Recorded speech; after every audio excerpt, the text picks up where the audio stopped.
Hare Krishna. So మనం మళ్ళీ next ఒక కొత్త అధ్యాయం మొదలు పెట్టుకుందాము.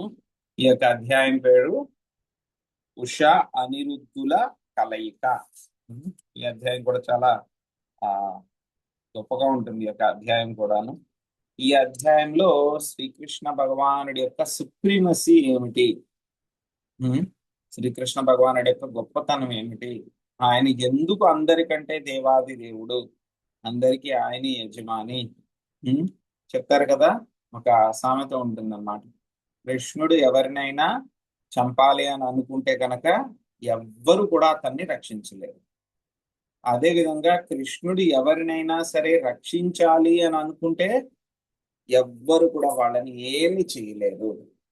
సో ఈ యొక్క సెంటెన్స్ ఉంది కదా, ఈ యొక్క వాక్యం, ఈ యొక్క సామెతకి తార్కాణము ఈ యొక్క అధ్యాయం అన్నమాట. సో ఎలా వస్తుంది, ఎలా టర్న్ అవుతుంది అని చెప్పేసి మనం చూద్దాం. Very interesting. సో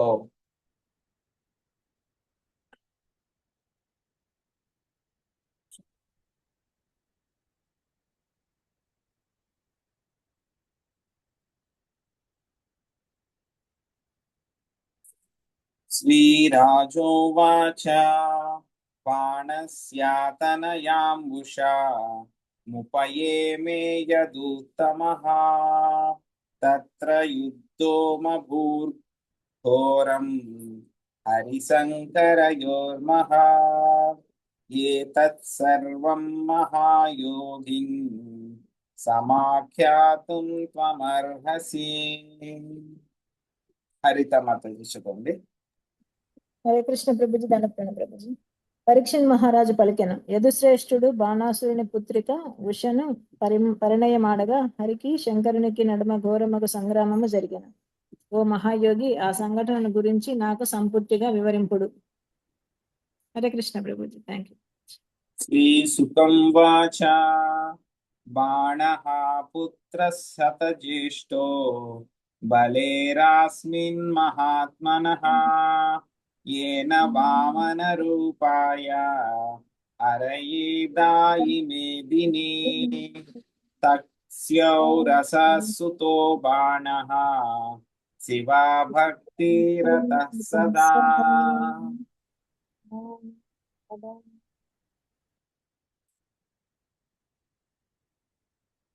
मान्यो वदान्यो धीमांशा सत्यसन्धो दृढव्रतः सोनिताख्ये पुरे रम्ये सराज्यामकरोत्पुरा तस्य शम्भो प्रसादेन किङ्करागिवते मराः सहस्रबाहुर्वाद्येन ताण्डवे తోషయన్ మృదం.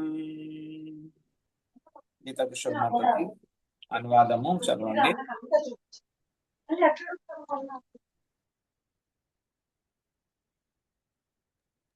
హరే కృష్ణ. హరే కృష్ణ ప్రభుజీ, నాకు చెప్పారా ప్రభుజీ? హరే కృష్ణ. మీకు చెప్పలేదు మాతాజీ. హరే ఎవరికి? నాకేనా ప్రభుజీ? హరే కృష్ణ ప్రభుజీ. సూత గోస్వామి పలికను, శ్రీహరి వామన దేవునిగా అవతరించినప్పుడు ఆ దేవదేవునికి సమస్త భూమండలమును దానమిచ్చిన బలి మహారాజుకు గల 9 పుత్రులలో బాణుడు జ్యేష్ఠుడు. బాణుడు బలి యొక్క వీర్యం వలన జన్మించినట్టివాడు. గొప్ప శివభక్తుడిగా నైన అతడు సర్వదా మాన్యుడు, ఉదార స్వభావుడు, బుద్ధిమంతుడు, సత్యవంతుడు, దృఢవ్రతుడై ఉండెను. సుందరమగు శోణితపురమును అతడు ఏలుచుండెను. పరమశివుని అనుగ్రహమున బడిసిన అతనికి దేవతలే కింకరులైరి. ఒకసారి శివుడు తాండవ నృత్యము చేయుచుండగా బాణుడు తన 1000 బాహులతో వివిధ సంగీత వాయిద్యములను మ్రోగించుచు ఆ మహాదేవునకు విశేషముగా సంతుష్టిని కలిగించెను. హరే కృష్ణ ప్రభుజీ. భగవాన్ సర్వభూతేశః శరణ్యో భక్తవత్సలః వరేణ ఛందయామాస సతం వవ్రే పురాధిపం స ఏకదాహ గిరిశం పార్శ్వస్థం వీర్యదుర్మదః కిరీటేనార్కవర్ణేన సంస్పృశం తదాంబుజం.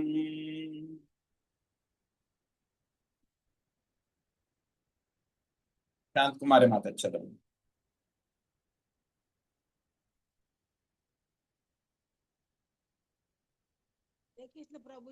ప్రభుజీ హలో, హరే కృష్ణ ప్రభుజీ. శాంతకుమారి మాత చదవండి. అదే 3, 4 ప్రభుజీ భావార్థం. అవును, రెండు శ్లోకాలు. సరే ప్రభుజీ. సర్వభూతేశుడు దయామయుడు భక్తి శరణుడు శివుడు బాణుడు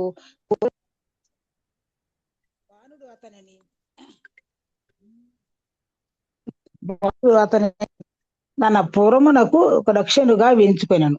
4 బలోన్మతుడైన బాణాసురుడు ఒకనాడు తన చెంతనే శివుడు నిలబడి ఉండగా సూర్యప్రకాశమాన కిరీటముతో అతని పాదపద్మలను సృజించి ఇట్లు పలికెను. అదే సమస్యే త్వాం మహాదేవా లోకానాం గురుమీశ్వరం పుంసామా పూర్ణకామానాం కామపూరామరాంగ్రిపం.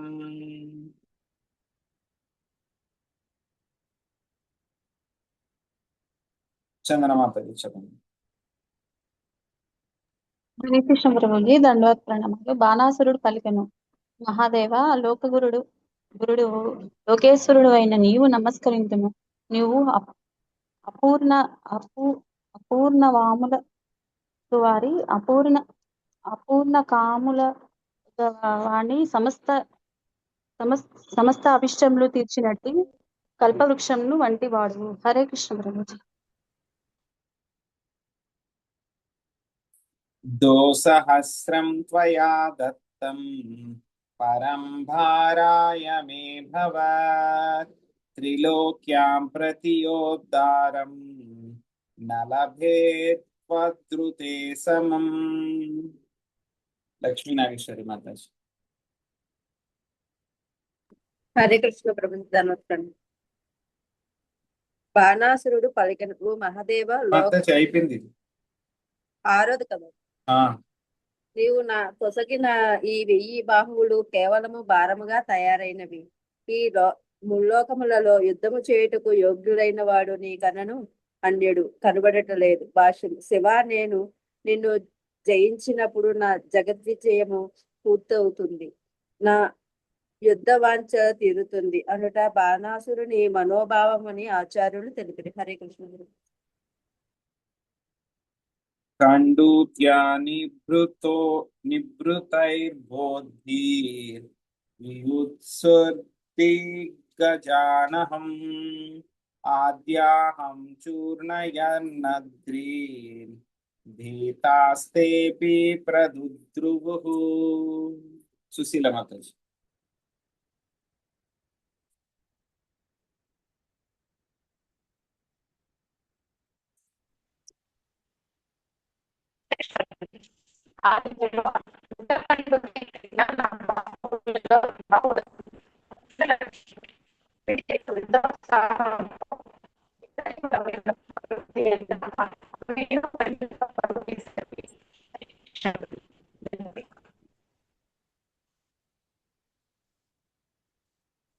తచ్చుత్వా భగవాన్ క్రుద్ధః కేతుస్తే భజ్యతే యదా త్వద్దర్పఘ్నం భవేన్మూఢా సంయుగం మత్సమేనతే.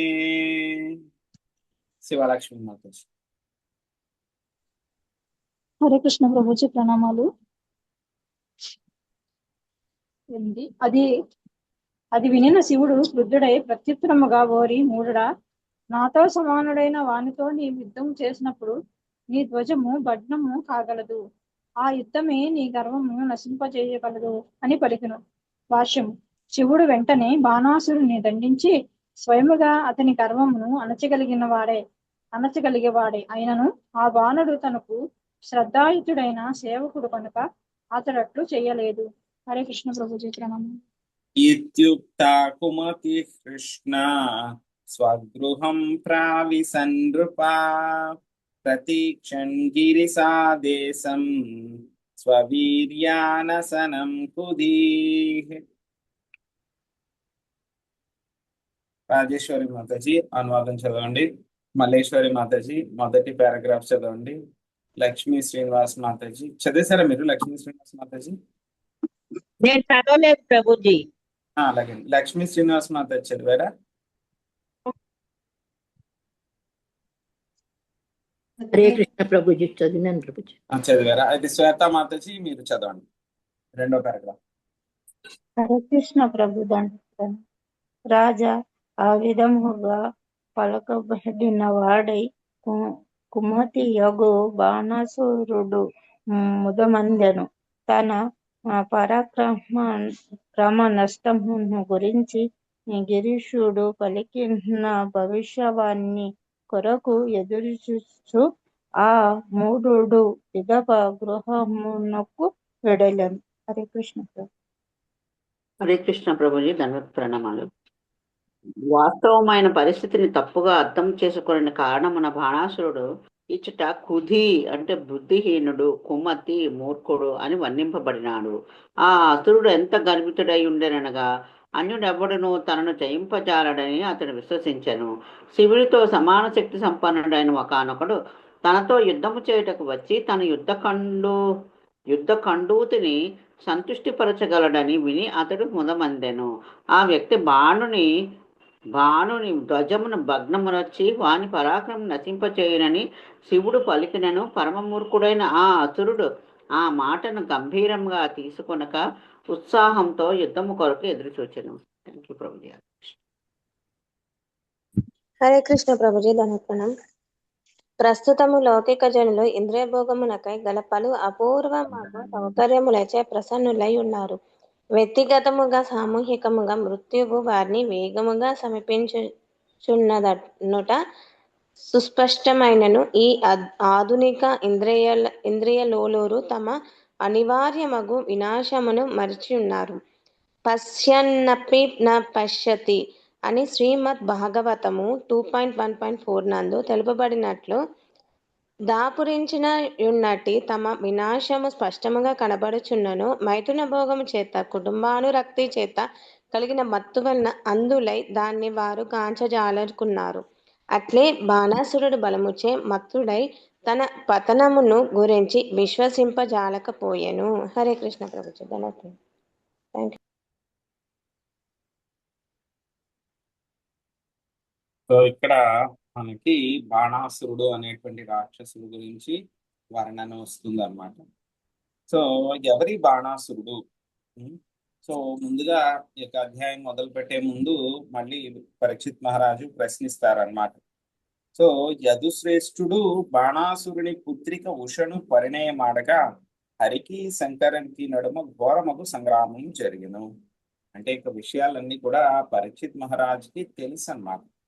కానీ ఏంటంటే కనుక ఆచార్యుడి యొక్క ముఖం నుంచి వినాలి అని చెప్పేసి ఆయన అనుకున్నారు కాబట్టి సుఖదేవ్ గోస్వామిని ఆయన ప్రశ్నించారనమాట. హరికి శంకర్లకి మధ్యలో యుద్ధం జరిగిందంటే కదా. సో ఉషకి గురించి బాణాసురుడి పుత్రిక ఉషను పరిణయం ఆడినప్పుడు సో ఈ యొక్క వృత్తాంతం ఏమిటి నాకు వర్ణించవలసింది అని చెప్పేసి ఆయన చెప్పారనమాట. దానికి ప్రతిగా సుఖదేవ్ గోస్వామి వర్ణించడం మొదలు పెట్టారనమాట. సో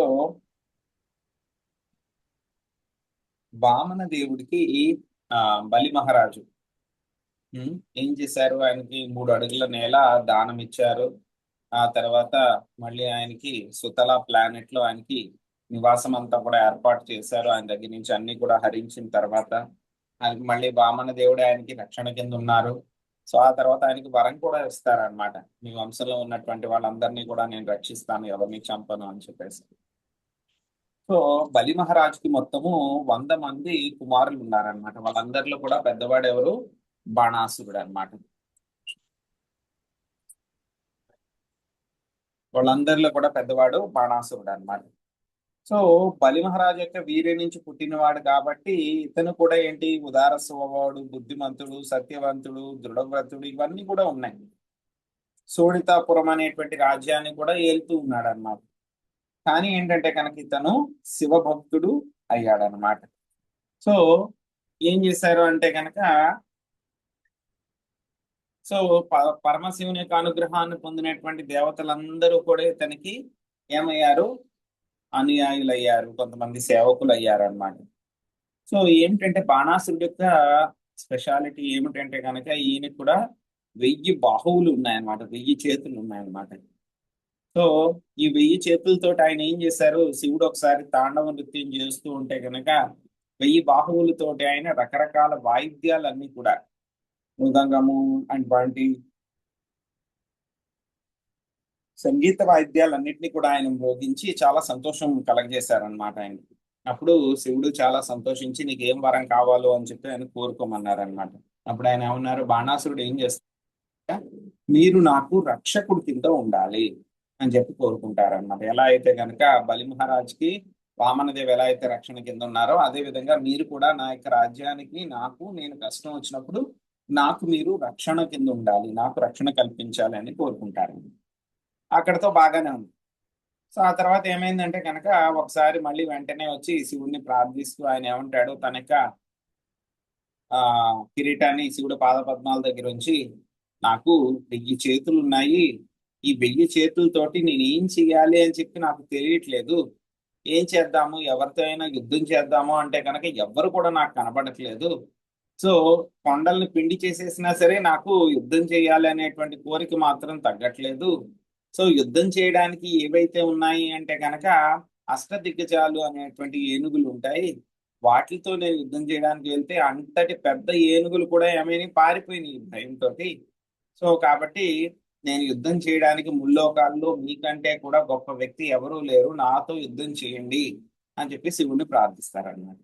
సో శివుడికి అర్థం అవుతుంది అనమాట వీడి యొక్క ఇంటెన్షన్ ఏమిటి అంటే కనుక నన్ను కూడా వీడు ఓడించి ఏదో గొప్ప అవ్వాలి అని అనుకుంటున్నాడు, సో కాబట్టి వీడికి ఏదో బుద్ధి చెప్పాలి అని చెప్పేసి. కానీ ఏంటంటే కనుక అక్కడే ఏంటంటే కనుక నా యొక్క భక్తుడు నా చేతిలో వీడిని చంపడం ఆయనకి ఇష్టం లేదనమాట. అందుకని ఏమంటారు ఆయన, శివుడు ఏమని చెప్తారు, ఓ మూర్ఖుడా, నాతో సమానమైనటువంటి వాడితోటి నీకు యుద్ధం జరిగినప్పుడు నీ యొక్క గర్వం అంతా కూడా నశిస్తుంది, వెళ్ళు నువ్వు అని చెప్పని అంటారు అన్నమాట. ఇక్కడ బాణాసురుడు ఎంత మూర్ఖుడు అంటే కనుక, అయ్యో ఎవరో వచ్చి నన్ను యుద్ధంలో ఓడిస్తారంట, నా గర్వం అంతా పోతుందంట అని చెప్పి దాని గురించి ఆలోచించకుండా, ఆహా ఎవరో వస్తారంట ఆయనతో సమానమైనటువంటి వాళ్ళు, నాకు అప్పుడు యుద్ధం చేయొచ్చు, యుద్ధం చేస్తే కనుక నా చేతుల్లో ఉన్నటువంటి ఆ దురదంతా తగ్గుతుంది నాకు అని చెప్పి ఆనందంగా వెళ్ళిపోయాడంట వాడు బాణాసురుడు. మూర్ఖుడు అన్నమాట. సో ఆ విధంగా వెళ్ళిపోవడం జరిగిందనమాట బాణాసురుడు. సో సో చాలా సంతోషంగా అక్కడి నుంచి వెళ్ళిపోయాడు అన్నమాట. సో ఆ తర్వాత బాణాసురుడు యొక్క కుమార్తె గురించి వర్ణన మనకు మొదలవుతుంది. అదేంటో చూద్దాం. తస్యోషానామదుహిత స్వప్నే ప్రాద్యుమ్నినారతిం కన్యా లభత కాంతేన ప్రాగదృష్టా శ్రుతేన సా.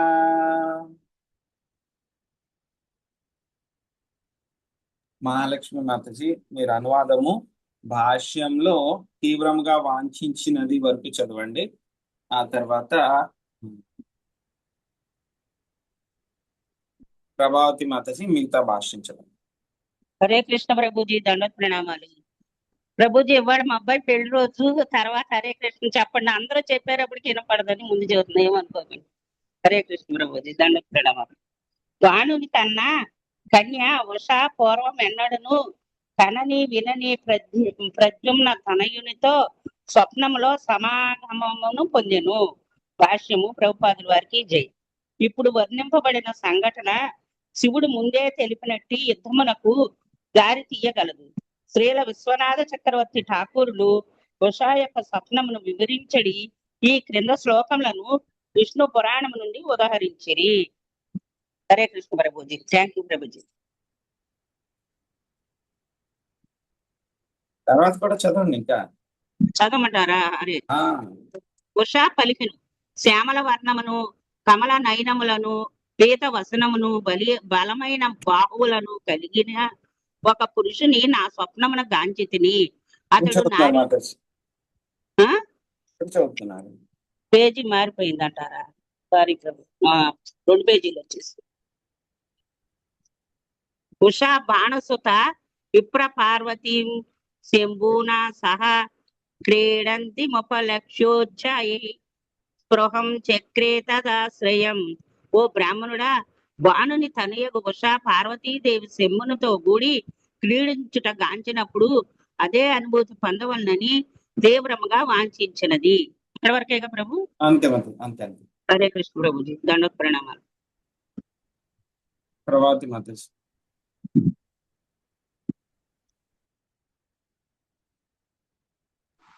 ఎన్నో శ్లోకం ప్రభుజీ? మాతాజీ 500వ పేజీలో చదవండి. తథా దగ్గర నుంచి చదవండి స్టార్టింగ్ లో.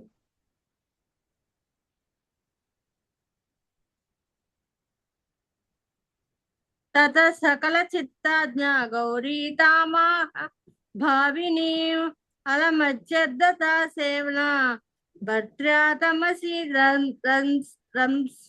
రంససే. ఎల్లరి హృదయమును ఎరిగిన గౌరీదేవి అప్పుడు మృదు హృదయముగు ఆ కన్యతో నీవు ఇంతగా కలత చెందగలదు. నీ భర్తతో నీవు విహరించిన అవకాశము నీకు లభించగలదు అని పలికెను. ఇత్యుక్తా సా తదా చక్రే కదేతి మతి మాత్మనః కోవా భర్తామేత్యేన పునరప్యాహ పార్వతి. అది వినిన ఉష తనలో తాను కానీ అది ఎప్పుడు ఎవరు నా భర్త కాగలడు అని తలపోసినది. దానికి బదులుగా పార్వతీదేవి తిరిగి ఇట్లు పలికినది. వైశాఖ శుక్ల ద్వాదశ్యాం స్వప్నేయోపి భవంతవా కరిష్యతి సతే భర్త రాజపుత్రి భవిష్యతి. ఓ రాకుమారి, వైశాఖ శుక్ల పక్ష ద్వాదశి రోజు నీ స్వప్నం నుండే వచ్చిన వాడే నీ భర్త కాగలడు. హరే కృష్ణ ప్రభుజీ. Thank you Prabhuji. సాతత్రాతమపశ్యంతి వాసీకాంతేతి వాదిని సఖీనాం మధ్య ఉత్థస్థౌ విహ్వలావ్రీడితాభృశం. సునీత మాతాజీ. హరే కృష్ణ ప్రభుజీ. దండోత్సవం. స్వప్నమున అతడు కనుమరుగు కాగా ఉష, ప్రియుడా నీ వెచటి ఉంటుంది అని బిగ్గరగా పలుకుచూ హఠాత్తుగా చెలికత్తెల నడుమ మేల్కొనినది. అప్పుడు ఆమె మిగుల కలత చెందినది, సిగ్గు చెందినది అయ్యెను. భాష్యము. బాహ్య స్మృతి రాగా తన చుట్టూ చెలికత్తెలు ఉన్నారని గమనించిన ఉష ఆ విధముగా బిగ్గరగా అరచినందుకు సహజముగానే మిగుల సిగ్గు చెందినది. అదే సమయమున ఆమె తన స్వప్నమందు గోచరించిన ప్రియుని ఎడ అనురాగముచే కలతకు కూడా లోనైనది. హరే కృష్ణ ప్రభుజీ. బాణస్యామంత్రి కుంభాండా చిత్రలేఖా చ తత్సుతా సఖ్య పృచ్యత్ సఖీమూషాం కౌతూహలా సమన్వితా. శ్వేత మాతాజీ.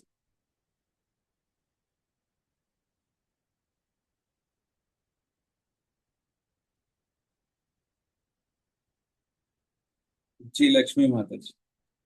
ప్రభుజీ. హరే కృష్ణ ప్రభుజీ. బాణాసురుని కుంభాండు అను ఒక మంత్రి ఉండెను. వాని పుత్రిక చిత్రలేఖ. ఉష యొక్క చెలికత్తెగా ఆమె మిక్కిలి కుతూహలం కలిగినదై తన సఖిని ఈ విధముగా ప్రశ్నించాను. హరే కృష్ణ. Thank you Prabhuji.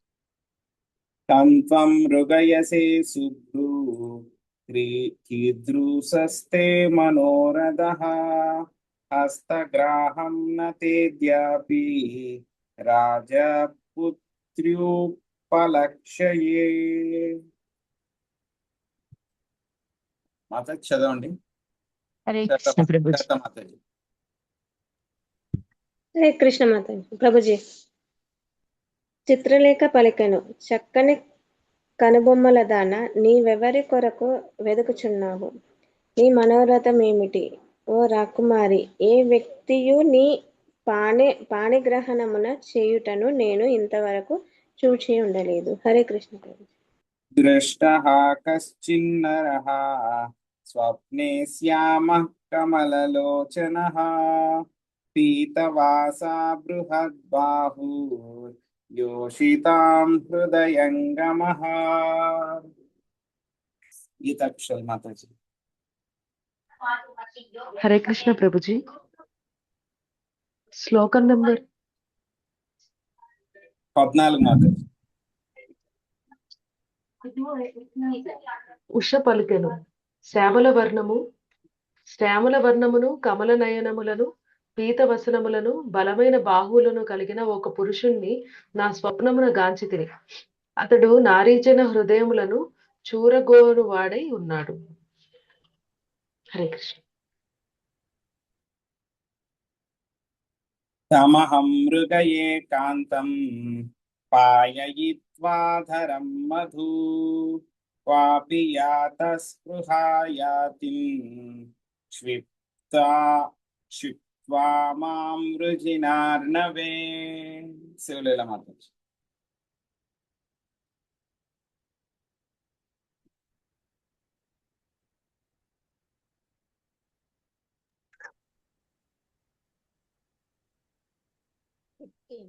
ప్రభుజీ నన్ను చదవండి. 15. ఆ ప్రియుని కొరకే నేను అన్వేషించుచున్నాను. తన ఆదరామృతమును నా పసికిన పిమ్మట అతడెచ్చటికో వెడలినాడు. ఆ విధముగా అతని కొరకే ఉత్సుకతతో ఆశపడేది నన్ను అతడు దుఃఖ సాగరములో పడవేసినాడు. సో ఇక్కడ మనకి ఈ యొక్క శివ కృష్ణుడు అదే విధంగా శివుడు మధ్య జరిగినటువంటి యుద్ధానికి దారి తీసినటువంటి విషయాల గురించి ఇప్పుడు మనకి ఈ యొక్క వర్ణన వస్తుంది అనమాట. సో బాణాసుడి యొక్క కుమార్తె అనమాట ఉష అనమాట ఇది. సో ఉష ఏం చేస్తుందంటే కనుక ఆవిడ ఒకసారి శివుడు పార్వతీదేవి ఇద్దరు క్రీడిస్తూ ఉన్నప్పుడు ఆవిడ యొక్క విషయాన్ని చూసి ఎంతో నాకు కూడా అటువంటి అనుభవం కావాలి అని కోరుకుంటుంది అనమాట. సో గౌరీదేవికి ఆవిడ హృదయంలో ఉన్నటువంటి ఆ యొక్క కోరిక తెలిసి నువ్వు అలా కలత చెందకూడదు, నీ యొక్క భర్తతో కూడా నువ్వు ఇదే విధంగా విహరించేటువంటి అవకాశం నీకు కూడా వస్తుంది అని చెప్తుంది అనమాట. కానీ ఆవిడ మనసులో అనుకుంటుంది అనమాట, ఎవరు నా భర్త, ఎప్పుడు వస్తారు, ఎప్పుడు జరుగుతుంది అని చెప్పాను అనుకుంటే పార్వతీదేవి సమాధానం ఇస్తుంది అనమాట. ఓ రాకుమారి, వైశాఖ శుక్లపక్ష ద్వాదశి రోజు నీ స్వప్నంలో వచ్చేవాడ నీకు భర్త అవుతాడు అని చెప్పింది అనమాట. అలాగే ఏమైందంటే కనుక సరిగ్గా అదే రోజు స్వప్నంలో ఉష ఏం చేసిందంటే కనుక సడన్ గా నిద్ర లేచింది అనమాట. ఎందుకంటే ఆవిడ స్వప్నంలో ఎవరు వస్తారు, అనిరుద్ధుడు వస్తాడన్నమాట స్వప్నంలో. సో ఆయనతో కలుసుకున్నట్టు ఆవిడకి కళ వస్తుంది అనమాట. కళ వస్తున్నప్పుడు వెంటనే ఆ కళ ఎప్పుడైతే కనుక చెదిరిపోతుందో వెంటనే ప్రియుడా నువ్వు ఎక్కడికి వెళ్ళిపోయావు అని చెప్పి గట్టిగా చుట్టుపక్కల చెలికత్తలు అందరూ పడుకుని ఉంటారు. ఇప్పుడు మధ్యలో నిద్రలో లేచి పీరియడా ఎక్కడికి వెళ్ళిపోయావు నువ్వు అని చెప్పి గట్టిగా అరుస్తుంది అనమాట. సో వెంటనే అక్కడ ఉన్నటువంటి వాళ్ళందరూ కూడా నిద్రలోంచి లేస్తారు, ఏంటి ఇవిడు ఇలా పలికింది ఏం చేసిందని. సో వెంటనే పాపం ఈవిడికి సిగ్గు వస్తుంది అనమాట. అయ్యో నేను ఇలా అన్నానేంటి వీళ్ళందరి ముందు అని చెప్పి పాపం సిగ్గుపడుతుంది అనమాట బాధగా. కానీ ఏంటంటే కనుక వెంటనే ఏం జరుగుతుంది, స్వప్నంలో కనపడినటువంటి ప్రియుడు పట్ల చాలా అనురాగం కూడా కలుగుతుంది అన్నమాట. అనురాగం కలిగి ఆయన దూరంగా వెళ్ళిపోయాడు అని చెప్పి చాలా బాధపడుతూ ఉందన్నమాట. సో ఇక ఉష దగ్గరే ప్రియుడికి ఒక చెలికత్తె ఉందన్నమాట. ఆవిడ చెలికత్తె పేరు ఏంటంటే కనుక చిత్రలేఖ అనమాట. చిత్రలేఖ ఎవరు అంటే కనుక బాణాసురుడు యొక్క మంత్రి కుంభాండు అనేటువంటి మంత్రికి కూతురు అనమాట. ఆవిడ ఉషకి చెలికత్తె అనమాట. ఈ విషయం అమ్మాయికి తెలుస్తుంది అనమాట. సో వెళ్ళి ఉష దగ్గరికి వెళ్ళి ఆవిడ అడుగుతుంది అనమాట ప్రైవేట్ గాను, నువ్వు ఎవరి కోసం వెతుకుతున్నావు, నీ మనసులో ఉన్నటువంటి విషయం ఏమిటి, ఎందుకు నువ్వు నిద్రలో ఈ విధంగా లేచావు, ఇంతకు ముందు నువ్వు ఈ ప్రియుడా అని చెప్పి పిలుస్తున్నావు అంటే కనుక ఇంతకు ముందు నువ్వు ఎవరిని కూడా వివాహం చేసుకున్నట్టు కానీ లేకపోతే కనుక ఎవరిదైనా చెయ్యి పట్టుకున్నట్టు కానీ నాకు ఎక్కడ కూడా తెలీదు. సో ఎవరి గురించి నువ్వు ఇవన్నీ కూడా చేస్తున్నావు అని చెప్పి ఆవిడ వెళ్ళి ప్రైవేట్ గా వెళ్ళి అడుగుతుంది అనమాట. అప్పుడు ఉష చెప్తుంది అనమాట. ఏం చెప్తుంది, నా యొక్క కళలోకి ఒక పురుషుణ్ణి నేను చూశాను. ఎలా ఉన్నాడంట ఆ యొక్క పురుషుడు, శ్యామల వర్ణము కమల నయనములు పీత వసనము బలమైన బాహువులు కలిగి ఉన్నాడు. అతడు నారీజన హృదయములను చూరగొనువాడై ఉన్నాడు. సో ఈ డిస్క్రిప్షన్ ఎవరితో మ్యాచ్ అవుతుంది మనకి ఇక్కడ చెప్పిన దాన్ని బట్టి? అది కృష్ణుడు. కృష్ణుడు. శ్యామల వర్ణము కమల నయనములు పీత వసనము బలమైన బాహువులు, కానీ కృష్ణుడు కాదు. మరి ఇంకెవరై ఉండొచ్చు? అనిరుద్ధుడండి, వాళ్ళ అబ్బాయి. ప్రద్యుమ్నుడు కూడా అయి ఉండొచ్చు. సో మనం చెప్పుకున్నాం కదా, సో కృష్ణుడు ఎలా ఉన్నారు, ఎగ్జాక్ట్లీ ప్రద్యుమ్నుడు అలాగే ఉంటారు. ప్రద్యుమ్నుడు కూడా అలాగే ఉన్నారు. అలాగే ఉంటారు. రుక్మిణీదేవి యొక్క 10 మంది సంతానం కూడా అలాగే ఉంటారు. అందులో కూడా ప్రద్యుమ్నుడు ఇంకా చాలా అలా ఉంటారు. మళ్ళీ అక్కడే చెప్పుకున్నాం మనం కిందటి అధ్యాయంలో, గుర్తుందో లేదో మీకు, ఆ వంశాల గురించి అంతా కూడా చెప్పుకుంటున్నప్పుడు ప్రద్యుమ్నుడి యొక్క కుమారుడు అనిరుద్ధుడు కూడా ఎగ్జాక్ట్లీ ప్రద్యుమ్నుడిలాగే కృష్ణుడిలాగే ఉంటారు అని చెప్పి సో కాబట్టి ఈవిడ అనిరుద్ధుడిని ఆవిడ కళలో చూసింది అనమాట. సో కళలో చూసింది ఎలా ఉంది అంటే కనుక శ్యామల వర్ణం, సేమ్ కృష్ణుడిలాగే ఉంది. కమల నయనాలు కృష్ణుడే. పీతవసనం, ఆయన కూడా yellow colour and lower garment వేసుకున్నారు. ఆయన బలమైన బాహువులు కలిగి ఉన్నారు. సో కృష్ణుడు ఎలా అయితే కనుక నారీజన హృదయాన్ని చూరగొంటాడో ఆయన కూడా అలాగే ఉన్నాడు అన్నమాట. సో ఈ శ్లోకం దాకానే చదువుకున్నాం కదా మనం. సో ఆ తర్వాత మళ్ళీ మనం రేపు కంటిన్యూ చేద్దాము. Very interesting. హరే కృష్ణ. హరే కృష్ణ ప్రభుజీ. మొదటి చతుర్వ్యూహంలో ఉండేవాళ్ళేగా ప్రభుజీ ఇక్కడ వచ్చేది ప్రద్యుమ్న, వాళ్ళేగా. అవును, అయితే బలి చక్రవర్తి పెద్ద కుమారుడు ప్రభుజీ బాణాసురుడు. అవునండి, అవును. అప్పుడు వాళ్ళది రాక్షస వంశమా ప్రభుజీ? అంతే కదా, దైత్యులు రాక్షసులు, దైత్యులు, వీళ్ళందరూ రకరకాలు, వీళ్ళందరూ కూడా దైత్యులు అనమాట. మరి అప్పుడు కృష్ణుడు మానవుడిని చేసుకుంటే వీళ్ళు దేవతలు, వాళ్ళు రాక్షసు కదా ప్రభుజీ? ఏంటండి? ఇప్పుడు కృష్ణుడు మానవుడు అనిరుద్ధుడు కదా, ప్రద్యుమ్నుడి కొడుకు. మరి వీళ్ళు దేవతలు, వాళ్ళు రాక్షసులు అట్లా చేసుకుంటారు ప్రభుజీ? సో అంటే అవన్నీ కూడా ఏంటంటే కనుక ఇవి మేజర్ గా ఏంటంటే ఇవన్నీ కూడా వాళ్ళ యొక్క లక్షణాలను బట్టి అన్నమాట. ఇవంతా కూడా సో ఇవన్నీ కూడా వాళ్ళ యొక్క లక్షణాలను బట్టి అన్నమాట. సో అలా. Thank you Prabhuji. హరే కృష్ణ ప్రభుజీ. ప్రణామాలు ప్రభుజీ. దానికి ప్రణామాలు ప్రభుజీ. హరే కృష్ణ ప్రభుజీ. ఇప్పుడు సాందీప ముని దగ్గర బలరామ కృష్ణులు ఇద్దరు విద్యలు నేర్చుకుంటారు కదా, 64 రోజుల్లో 64 కళలు, అన్నిట్లో ప్రావీణ్యం పొందుతారు కదా. అట్లాగే శ్రీకృష్ణ భగవానుడితో పాటు బలరాముడు కూడా 64 కళలు నేర్చుకున్నారు అని అంటారు కదా. మరి అలాంటప్పుడు ఈ దానిలో ఆయనకి ఆడటం రాదు అనేది ఎట్లా అర్థం చేసుకోవాలి? ఆయనకి ఆ కళ కూడా వచ్చి ఉండాలి కదా. కరెక్టే మాతాజీ, కరెక్టే మాతాజీ. మీ డౌట్ కరెక్టే, బట్ నా దగ్గర ఆన్సర్ లేదు. సారీ ప్రభుజీ. సారీ కాదు, లేకపోయి ఉండొచ్చు. సారీ ప్రభుజీ. అంత ప్రావీణ్యం అంత లేకపోయి ఉండకపోవచ్చు. ఫుల్ ప్రావీణ్యత అంటే వాళ్ళు 64 కళ్ళు ఫుల్ ప్రావీణ్యత నేర్చుకున్నారు అని చెప్తారు అక్కడ. ఓకే మాతాజీ. హరే కృష్ణ. హరే కృష్ణ ప్రభుజీ.